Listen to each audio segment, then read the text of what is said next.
A nesa rhywbeth cyffrous iawn, rhywbeth da ni gyd wedi edrych mlaen ato fo ers wythnosau bellach. Trac gan grŵp newydd o'r enw Spectol, ond grŵp sy'n gwthio ffiniau celfyddydol ydyn nhw.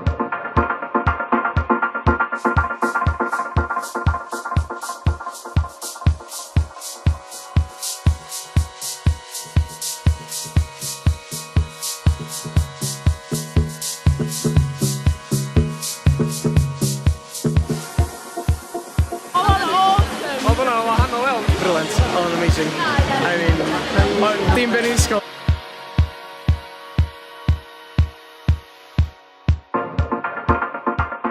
Gwthio ffiniau celfyddydol, gwthio ffiniau celfyddydol, gwthio ffiniau celfyddydol.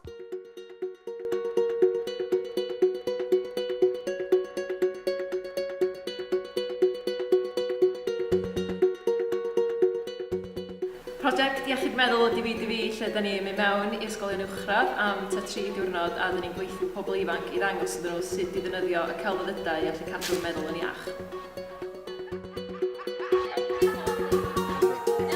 Dwi wedi ddysgu fod o'n well rhoi dweud wrth pobl beth ti'n meddwl na cadw tu fewn. Da chi'n gallu rhoi teimladau chi'r papur yn lle dyn nhw i'r actual bobl. Drama about the end of the world, the end of the world, the end of the world. Out of street, out of street! Out of street, out of street!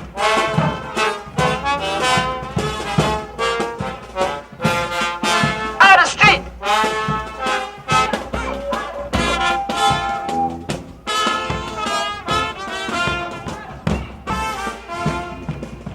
I think what she thought. I think what she thought. I think what she thought.